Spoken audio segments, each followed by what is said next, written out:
Thanks a lot, Lloyd. Well, the Bahamas Public Services Union elections will take place next Tuesday. This morning, we're joined live in studio by Team United. Ivan Thompson is a candidate for president, while Peter Outen is up for executive vice president. Gentlemen, welcome to the morning edition.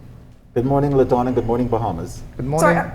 Sorry, Mr. Outen. I know your team is campaigning on a 10-point plan. Share with us a little bit about what that entails. Thank you, LaDonna, and thank you, Bahamas. Well, one of the things that our mandate is within this 10-point plan is focus on the members of the public service and areas of concern where they have been disenfranchised for a very long time. One of the first things that we're focused on is the new industrial agreement. We don't currently have an industrial agreement in place. Hence, we are focused within the first 90 days to have this industrial agreement completed and presented to the government, where members that are pensionable and permanent will benefit in terms of their promotions, their reclassifications, and all other concerns that that they are faced with. Secondly, one of the things that we are focused on is the fact of we have so many contract workers, Bahamas, within the public service that have been on contracts for 10, 15, 20, and one has indicated for 30 years. We feel that this is an injustice to persons that have been going out every day and giving their all to the government and to the public, and they cannot enjoy a decent way of living, a normal way of life, because they are on contract. And when you are on contract, there's only so much things that you can do. You can't go to the bank and get a loan. You can't get a mortgage why because you can't get a job letter. And so we want to focus on this grouping of persons and to be able to have them regularized within the public service. Those are the two main components of our 10-point plan. I'll let Mr. Outen share some other aspects of our plan. Well, a part of our goals is that we want to make sure not only that the pensionable persons are sought out, but the ones that are on contract. Because during this campaign, we had an opportunity to visit a number of the government sectors, like Mr. Thompson said. And it hurts us to see the number of persons who are still on those not pension plans, but those contracts. And their working conditions, that is not in this 21st century that we are heading to. We should never continuously be at that point. And tell me a little bit about how long has it been since you guys have not had an industrial agreement?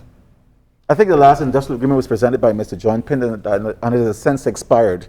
And so it has expired before this previous administration took office. And so we thought by now that a new industrial agreement would have been in place, presented to the government, placed on the table where we know that, okay, this is what will happen within the next 5 years for public officers. But that has not been done, LaDonna. And so we want to rectify this problem. It's a major problem, and we are here to fix it. And we are presenting a team of persons who are qualified, who's been within the public service, who knows public policy, and who can readily deal with fixing this vexing problem. Now, I know your slogan is competent, experienced leadership you can Yes. trust. Tell us a little bit more about that, and what are your chances of winning? Well, I've been a public officer for almost 25 years, and I've faced some injustices myself, and this is why I can identify and relate to the problems that we have.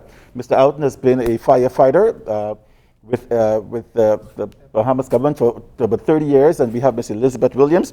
She is in the Royal Bahamas Police Force Service. She's been there for almost 30 years as well. And so we are experienced persons that know the public service, that knows public policy, and we know that we are aptly capable and competent to get this job done.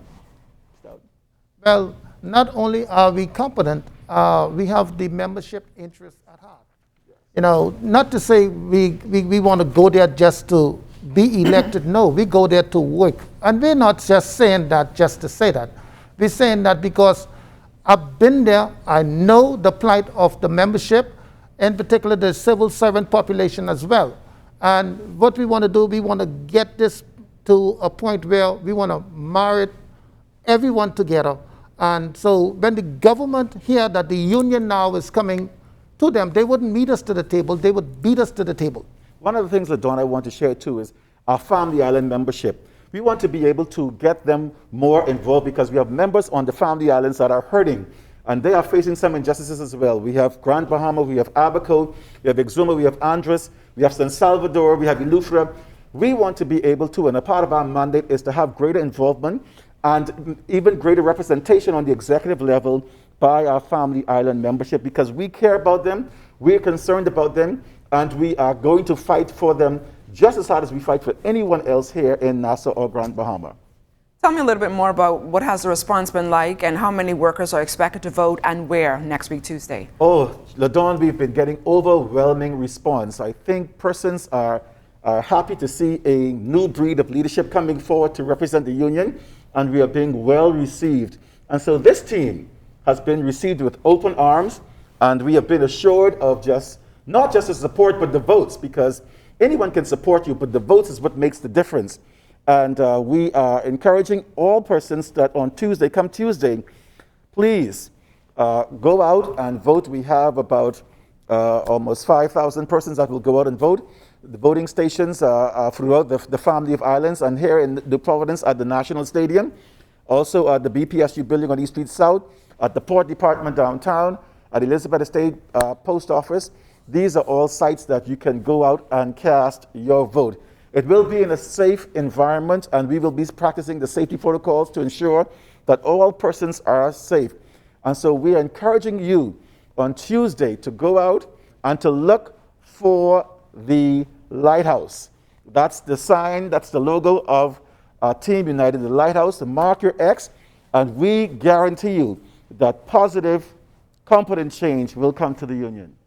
Also, LaDawn, I may add that we are also big on educating or education for the civil servants as well. And see, that has been one of our greatest downfall from the union aspect of it. And we want to take it to a level beyond where you just say you having a seminar for shop stewards and stuff. No, we want to take it to the entire civil servant body. And we want get senior persons in there, civil servants, who can come back and impact the younger generation, that when they come off the scene, it wouldn't just be, hey, we find ourselves, we got to bring in a consultant or this one from another country to come and train it. No, we have to train in here.